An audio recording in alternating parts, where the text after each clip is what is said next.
Hello everyone, उम्मीद है आप लोग बहुत अच्छे होंगे।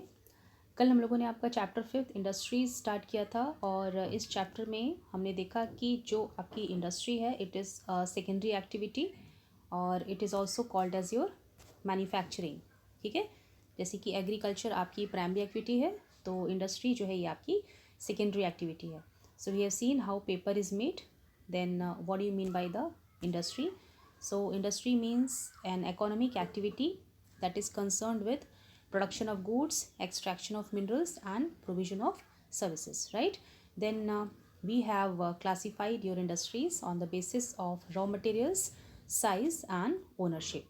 Then as we see on the basis of raw materials, we have classified your industries in 4 types. That is your agro based, mineral based, your marine based and your forest based.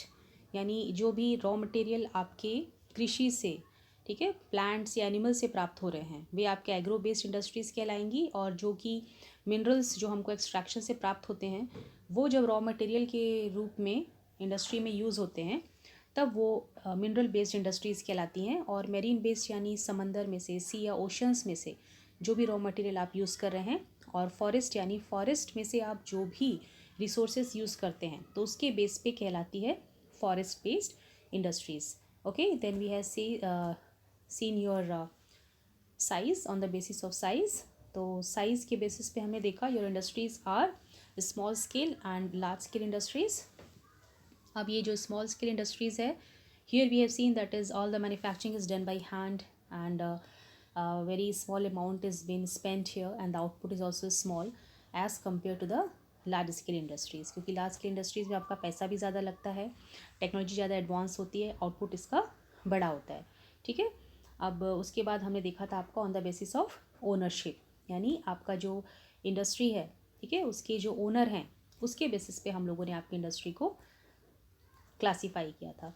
Okay, so now on the basis of industry we have seen your private based industries, public based industries, your joint and your cooperative. ठीक है, तो इसमें जो आपका private based industries है, तो private based industries का मतलब जहाँ पे कोई एक व्यक्ति जो निजी तौर पे अपना एक कारखाना बैठाता है वो उसका मालिक होता है। ठीक, और जब हम पब्लिक की बात करते हैं that public industries under government. And when we come to joint sector, joint sector का मतलब जहाँ पे एक जॉइंट वेंचर काम करता है, यानी ठीक है ना, जहाँ पे एक आपने जो मारुति उद्योग लिमिटेड का एग्जांपल देखा, तो ये जो इंडिया था इसने जापान की कंपनी के साथ टाई अप कर लिया, यानी जॉइंट वेंचर हो गया, तो ये जॉइंट सेक्टर इंडस्ट्रीज़ कहलाती हैं। फिर कोऑपरेटिव सेक्टर यानी कोऑपरेटिव यानी कोऑपरेट करना, सहयोग करना, तो जहाँ पे आपके जो हमने आनंद मिल्क यूनियन लिमिटेड और सुधा डेयरी का एग्जांपल देखा, तो यहाँ पे जो आपके लोग हैं जो दुग्ध उत्पादन करते हैं ना, जैसे जो उसमें दूध के जो सामान बना रहे हैं, प्रोड्यूस बना रहे हैं, जो गाय का दूध निकाल रहे हैं, ठीक है, या फिर उसको उस पर जो काम कर रहे हैं वर्कर्स हैं, ये सारे मिलकर जो इस सेक्टर का एक पार्ट होते हैं, तब ये कहलाता है आपका कोऑपरेटिव सेक्टर। ओके, तो ये सब हमने पिछली क्लास में देखा था, और आज हम आपका स्टार्ट करेंगे next topic, that is your factors affecting location of industries. यानी कोई भी कारखाना जब आपका जो इंडस्ट्रियलिस्ट है वो कहीं बैठाता है तो कौन सी चीज़ें जो उसको ध्यान में रखनी होती हैं, यानी क्या चीज़ें इफ़ेक्ट डालती हैं इंडस्ट्री के ऊपर। ठीक है, जैसे एग्जांपल दें, अगर आपके माता पिता कहीं घर लें, आपके लिए घर बनवाएं, तो भाई घर वो कैसे एरिया में चाहेंगे, है ना, तो फैक्टर्स उस पर डिपेंड करेंगे, भाई वो मेन रोड से कितना दूर है, या फिर हमारा स्कूल कितनी दूर पड़ेगा, रेलवे स्टेशन कितनी दूर पड़ेगा, आसपास की कॉलोनी कितनी डेवलप्ड है, वहाँ के लोग किस प्रकार से हैं, शिक्षित हैं अशिक्षित है, या वहाँ का माहौल कैसा है, तो ये सब फैक्टर्स जो है वो आपके घर पे डिपेंड करेंगे, तब आप वहाँ पे घर खरीदेंगे। ठीक है, तो वैसी इंडस्ट्रीज़ है कि भाई कारखाने को क्या चाहिए होता है, जब आपको एक उद्योग चलाना है तो भाई सबसे पहले तो आपके लिए कच्चा माल चाहिए। ठीक है, भाई कच्चा माल उपलब्ध हो, हमको मजदूर मिल जाएं, अब हम जो पैसा लगाएं, ठीक है, वो पर्याप्त मात्रा में यहाँ पे हम लगा सकें, हमारी मार्केट अच्छी हो कि जब हम प्रोडक्शन करके उसको बेचने ले जाएं तो हमको उसकी कीमत अच्छी मिले। ठीक है, फिर वहाँ पे पावर सप्लाई अच्छी होनी चाहिए, ज़मीन ठीक ठाक होनी चाहिए, ट्रांसपोर्ट फैसिलिटी अच्छी होनी चाहिए। तो ये सारे फैक्टर्स ध्यान में रख के कोई भी इंडस्ट्रीज अपनी इंडस्ट्री को इस्टेब्लिश करता है। Okay, so the factors affecting the location of industries are the availability of raw material, यानी जो कच्चा माल है, यानी मान लीजिए कोई टेक्सटाइल इंडस्ट्री है तो टेक्सटाइल कॉटन टेक्सटाइल इंडस्ट्री में उसको कच्चा माल क्या लगेगा, कॉटन लगेगा।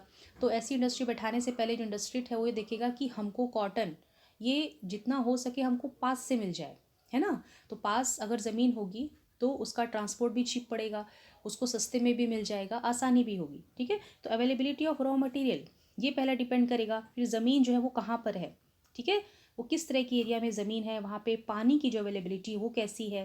फिर आपके मजदूर हमको कैसे मिलेंगे उधर पे, किस प्रकार की मजदूर चाहिए हमें, ठीक है। फिर सबसे पहले सबसे ज़्यादा इंपॉर्टेंट तो आपकी बिजली है, बिजली के बिना कोई काम होना नहीं है। फिर वहाँ पे कैपिटल, ठीक है, पैसा हमारा कितना लगेगा उस एरिया में, okay. Then your transport and next one is your market. तो ये सारे फैक्टर्स जो रहते हैं ये आपके किसी भी इंडस्ट्री के लोकेशन को अफेक्ट करते हैं, ठीक है। Now industries are suitable where some और all of these factors are easily available, ठीक है। तो इंडस्ट्री ऐसी जगह पे ही बैठाता है या तो इसको सारे फैक्टर मिल जाए या इसमें से कुछ तो उसकी नीड जो है वो पूरी हो जाए, राइट। तो sometimes the government provides incentives like subsidised power, lower transport cost and other infrastructure so that industries may be located in backward areas। अब देखिए यहाँ पे जो बड़े बड़े इंडस्ट्रियस्ट हैं वो मेनली क्या करेंगे, अब वो अच्छी जगह पे अपनी इंडस्ट्री बैठाएंगे, ठीक है। जो बहुत बड़े बड़े मेगा सिटी हैं, बड़े शहर हैं, भाई बड़े शहर में क्यों बैठाया जाता है, क्योंकि वहाँ पे सारी की सारी चीज़ें उनको मिल जाती हैं आराम से, जो भी इनको चाहिए, बिजली हो गया, लेबर हो गया, मशीनरीज हो गई, हर चीज़ उनको मुहैया हो जाती है। लेकिन कई बार क्या होता है कि जो बहुत ज़्यादा पिछड़े इलाके होते हैं, ठीक है, यानी कोई ऐसा इलाका है जहाँ पे उद्योग धंधे नहीं हैं, तो जब उद्योग धंधे नहीं होते क्या होता है वो जगह जो आती होगी वो डेवलप नहीं होती है।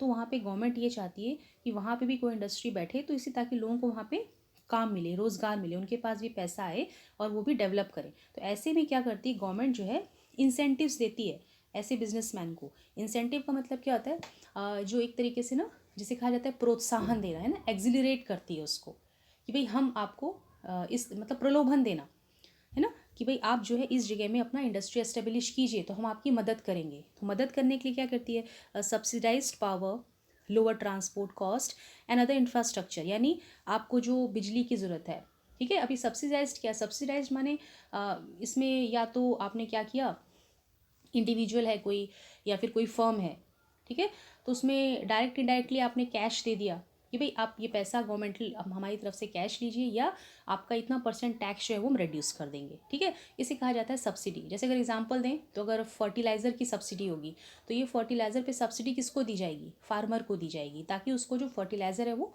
कम दाम पे मिल जाए, ओके। तो ये जो सब्सिडी होती है बिजनेसमैन को दी जाती है कैश के रूप में या किसी और तरीके से, ताकि जो it has to improve the supply of certain goods and services so that to have good access to the cheaper products and the commodities, okay. तो इस प्रकार की सब्सिडी गवर्नमेंट द्वारा मुहैया कराई जाती है कि आप जो है बैकवर्ड एरियाज़ में भी इंडस्ट्री बैठाइए, ठीक, ताकि इससे क्या होता है वहाँ भी आपकी जब इंडस्ट्री होगी तो लोगों को काम मिलेगा। So industrialisation often leads to development and growth of towns and cities, ठीक है।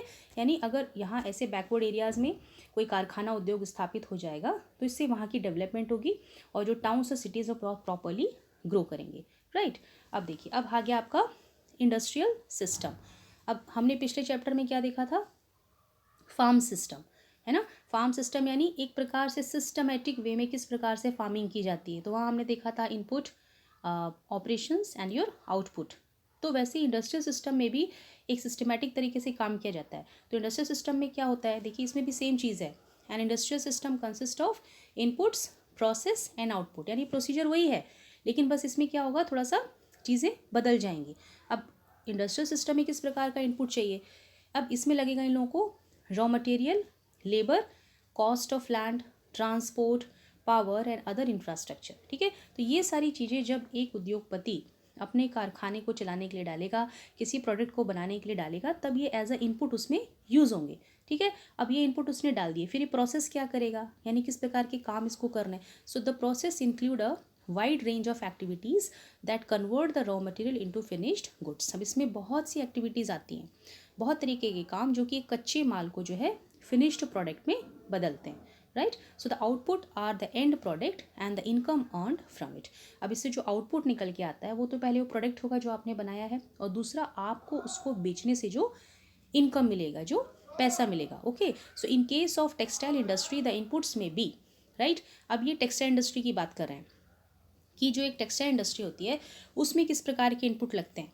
वो इनपुट होंगे आपके कॉटन, टेक्सटाइल इंडस्ट्री है तो कॉटन तो चाहिए, फिर आपका ह्यूमन लेबर, फिर आपकी factory, then your transport cost, right. तो ये आपके टेक्सटाइल इंडस्ट्री, ये आपको एग्जाम्पल दे रहे हैं, ठीक है। टेक्सटाइल इंडस्ट्री में इनपुट आपके लगे cotton, human labour, factory and transport cost. उसके बाद जो प्रोसेस है आपका, प्रोसेस इसमें क्या होगा, प्रोसेस यानी किस प्रकार के काम किए जाएंगे, okay. So the process includes your ginning, spinning, weaving, dyeing and printing and the output is shirt you wear. अभी गिनिंग क्या होता है, जब आप कपास, ठीक है, जब कपास आपका पूरा अच्छी तरीके से ग्रोन अप हो जाता है तो आप उसको जब तोड़ के लाते हैं उसके फूलों को, ठीक है, तो आप जो कॉटन के फाइबर्स होते हैं जो उसके बीज से उसको अलग करते हैं ना, उसको कहा जाता है गिनिंग, ओके।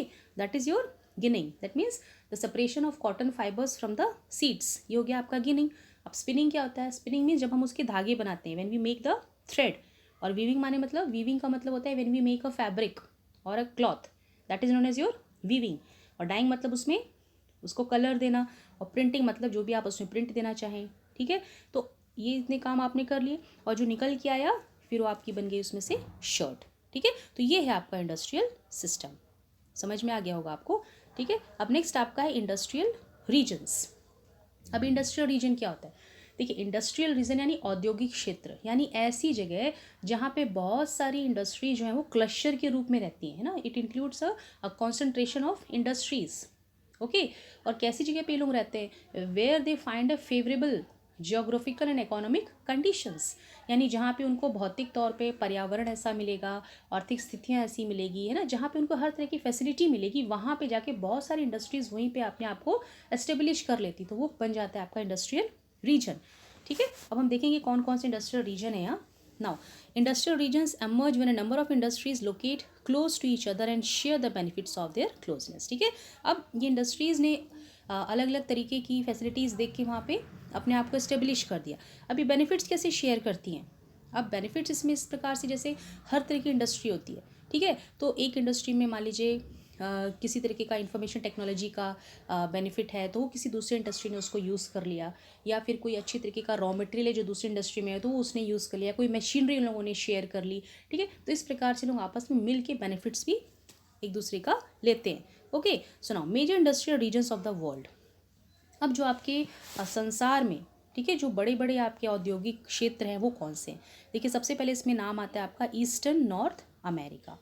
अब ईस्टर्न नॉर्थ अमेरिका आते ही दिमाग में क्या आती है, हमारी औद्योगिक क्रांति, है ना, जो आपका इंडस्ट्रियल रेवोल्यूशन था, it began in UK in the mid 70s, okay. तो अब यहाँ पे जो आपका यूरोपियन कंट्रीज़ थे वहाँ पे नए नए इनोवेशन हो रहे थे, वहाँ पे आपकी कॉटन मिल खुल गई थी, टेक्सटाइल फैक्ट्री खुल गई थी, ठीक है। फिर जो हाइड्रो पावर आया था यहाँ पे, इट वॉज अ की source of energy, okay. And यहाँ पे जो आपकी अर्ली मैन्युफैक्चरिंग प्लांट था, it was also located in the north eastern United states, ठीक। अब सबसे बड़ी चीज़ यहाँ पे जो बहुत ज़्यादा फास्ट मूविंग रिवर्स हैं, ओके। और फिर सबसे बड़ी उपलब्धि इनकी 1860 में जो स्टीम पावर आया इधर, ठीक। तो यहाँ पे भी इंडस्ट्रियलाइजेशन को एक बूम मिल गया। फिर यहाँ पे नॉर्थ अमेरिका में पिट्सबर्ग लेक है जहाँ पे बहुत ज़्यादा डिपॉजिट पाए जाते हैं आयरन को, ठीक है, डिपॉजिट होते हैं आयरन से, तो इनसे क्या जो आपकी स्टील मैन्युफैक्चरिंग थी उससे इनको बहुत अच्छा फ्यूल मिल गया, राइट। फिर जो कोल है इनके अप्लायंसियन रीजन में, ओके। तो ये सारी चीज़ें हैं जिससे कि आपका ये जो ईस्टर्न नॉर्थ अमेरिका एक इंडस्ट्रियलाइज एरिया बन गया, यहीं पे आके लोग आपके खूब ज़्यादा सेटल हो गए, ठीक है, ये कारण है। Then your western and central Europe. Western और सेंट्रल यूरोप में आपका they are very rich in coal and iron ore, ठीक है, यहाँ पे ये कच्चा माल बहुत अधिक मात्रा में मिलता है।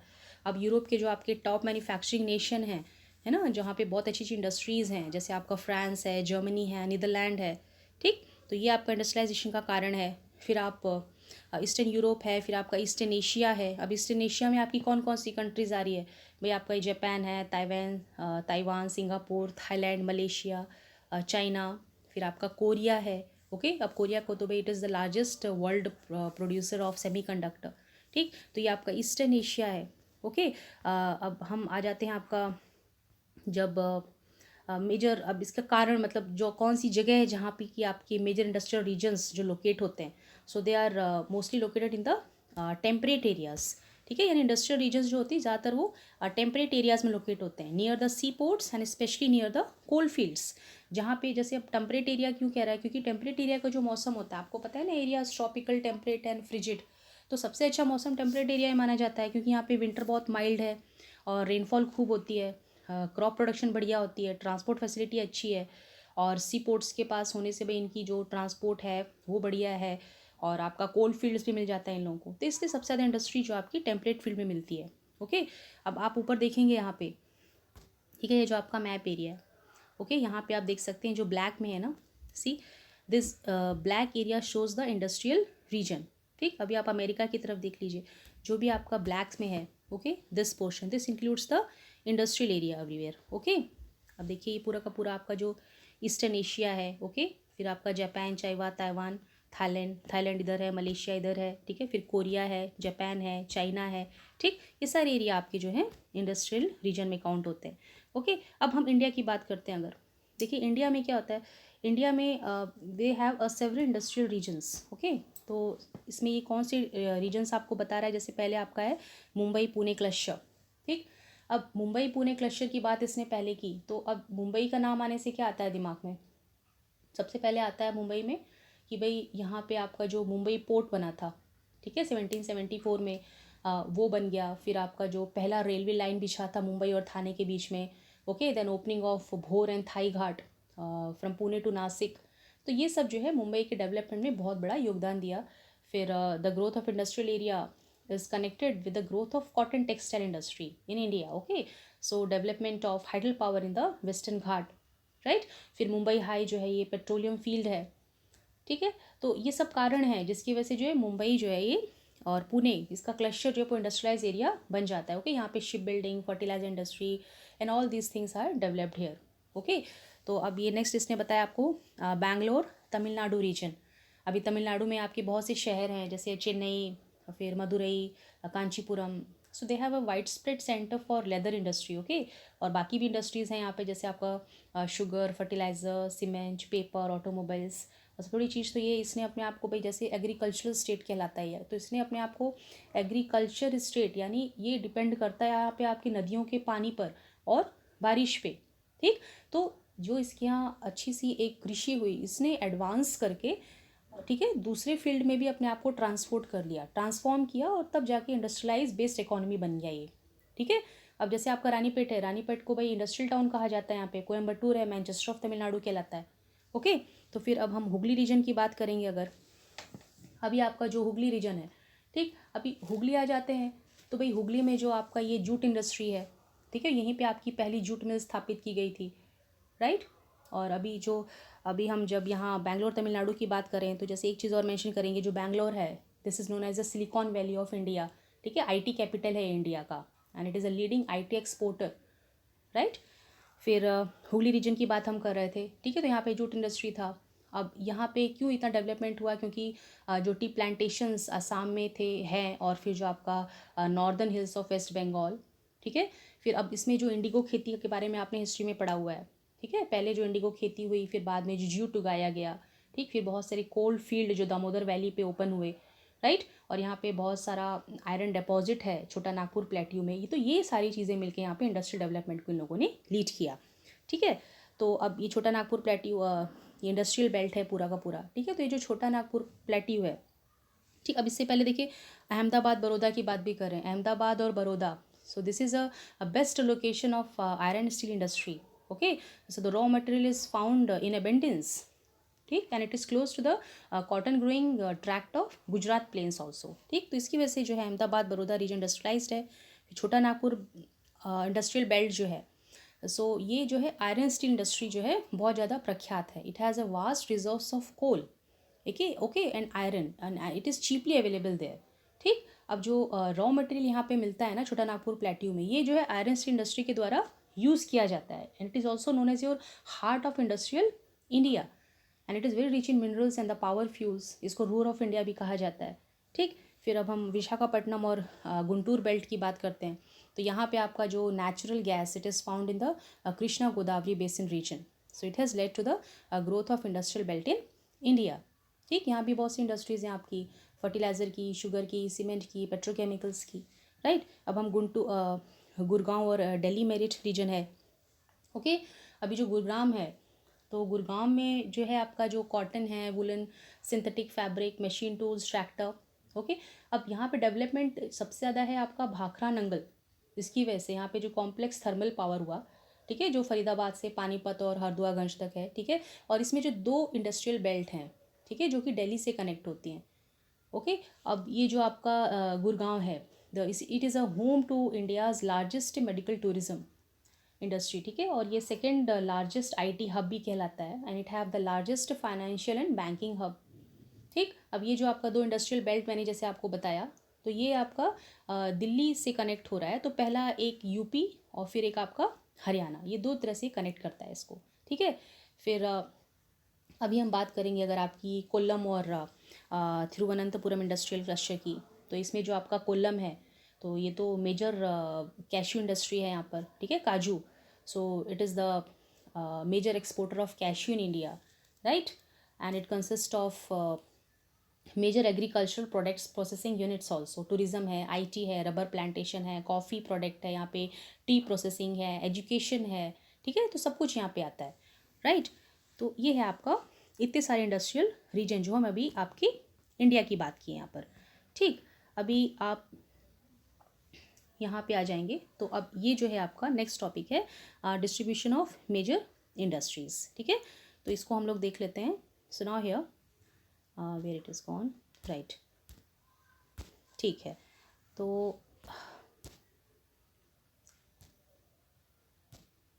Fine, the world's major industries are iron and steel industry, the textile industry and the information technology industry, ठीक है। तो अगर हम पूरे संसार पे अगर हम इस तरह से कहें कि सबसे मेजर सबसे बड़ी इंडस्ट्री हम किसको काउंट करते हैं, तो सबसे पहली है आपकी आयरन एंड स्टील इंडस्ट्री, उसके बाद टेक्सटाइल इंडस्ट्री और फिर आपकी आईटी इंडस्ट्री, ठीक है।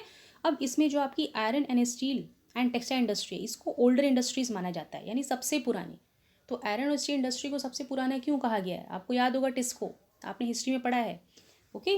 अब ये जो टिस्को है, this is your oldest steel plant in the country. It was established by Jamshedji Tata in 1907, ठीक। अब ये जो टेक्सटाइल इंडस्ट्री, इसको पुराना क्यों कहा गया है? Because in India the textile industry was born out of British rule, ठीक है, इन इंडिया। अब work here started before the rule of British, ठीक। अब ये जो आपका इंडस्ट्रियल रेवोल्यूशन 18th सेंचुरी में जब यहाँ पर हो रहा था, so the cotton cloth were made using the hand spinning technique, ठीक है। तो इंडिया में हमारा उस वक्त कॉटन बनाया जाता था, ऑलरेडी बनता था ये हाथ के द्वारा, इसीलिए कॉटन टेक्सटाइल को ओल्डेस्ट कहा गया है, ठीक है। अभी जो आईटी की बात हो रही है, तो ये तो आपका information technology, it has born in Mumbai, okay, with the establishment of Tata Consultancy Services, ठीक है। अब नेक्स्ट जो है आपका, देखिए, the countries in which the iron and steel industry is located are Germany, USA, China, Japan and Russia, ठीक है। अब आयरन एंड स्टील इंडस्ट्री जो जिन देशों में है आपका एस्टेब्लिश्ड है, ये इस तरह की मेजर कंट्रीज़ हैं। फिर जो टेक्सटाइल इंडस्ट्री सबसे ज़्यादा कहाँ पे कॉन्सेंट्रेट है, ये आपकी इंडिया में Hong Kong, South Korea, Japan, Taiwan. और जो मेजर हब है आपका किसका? आईटी इंडस्ट्री का। So they are the Silicon Valley of central California and Bangalore region of India, ठीक है। ये आपको पता होना चाहिए, राइट। तो अब हम अगला टॉपिक देखेंगे, that is your iron and steel industry, okay. तो अब हम इसको अगली क्लास में कंटिन्यू करेंगे, ठीक है। अब आज हमने जो पढ़ा उसको हम थोड़ा सा एक बार समराइज़ कर देते हैं। Today's class is a short class and tomorrow I will take it again.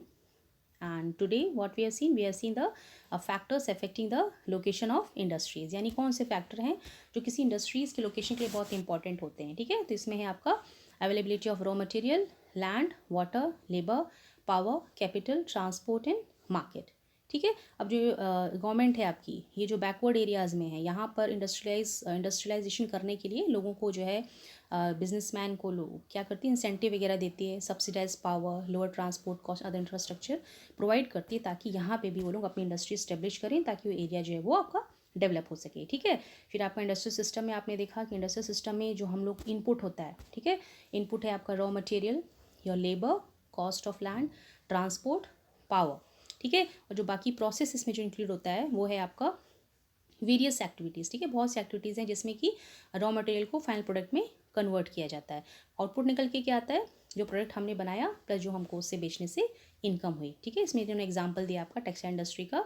अब जो इंडस्ट्रियल रीजन है उसको हमने डिस्कस किया यहाँ पे, ठीक है। इंडस्ट्रियल रीजन में इन्होंने आपका कहा है कि जो आपका ईस्टर्न नॉर्थ अमेरिका है, वेस्टर्न सेंट्रल यूरोप है, eastern Europe and eastern Asia है, ठीक है। ये सब आपके मेजर इंडस्ट्रियल रीजन्स में काउंट होते हैं, ठीक है। अब यहाँ पे जो आपकी इंडस्ट्रीज़ हैं वो मेनली आपकी टेम्परेट एरियाज़ में अपने आप को इस्टेब्लिश करती हैं, ठीक है, क्योंकि यहाँ के मौसम अच्छा होता है, इन लोगों की अनुकूल होता है। फिर ये लोग सी के पास, ज़्यादातर समंदर के पास रहते हैं, ठीक है, और जहाँ पे इनको आराम से कोल फील्ड्स मिल जाए, ठीक है, यानी जो कुछ भी इनकी इंडस्ट्री के लिए इनको चाहिए, राइट। अब इंडिया में हमने बहुत सी इंडस्ट्रियल रीजन्स देखे, जैसे Mumbai Pune cluster, Bangalore Tamil Nadu region, Hugli region, Ahmedabad Baroda region, Chota Nagpur industrial belt, Visakhapatnam Guntur belt, Gurgaon Delhi Meerut region, Kollam Thiruvananthapuram industrial cluster.